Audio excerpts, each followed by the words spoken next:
Welcome to Samba Samba. Enjoy the video. You start by picking a reliable provider and understanding why jurisdiction and logging matter. They determine privacy.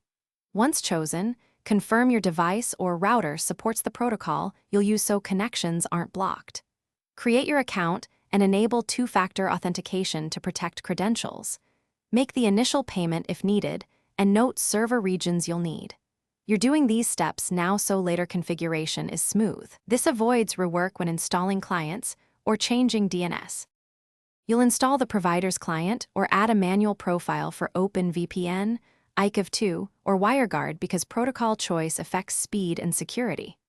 Once done, import the config file, enter credentials, and select your preferred protocol. Enable the kill switch so traffic won't leak if the tunnel drops.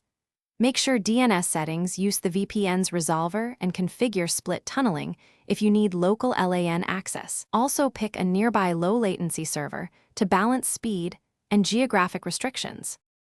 You now verify everything. Connect and run an IP check plus a DNS leak test to confirm all traffic is tunneled. Run a speed test under your typical load so expectations match reality.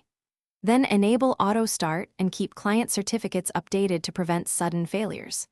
If something goes wrong, restart the VPN service first, then switch protocol or server.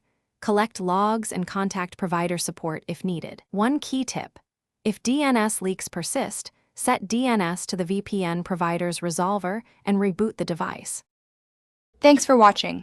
Consider subscribing if we helped you.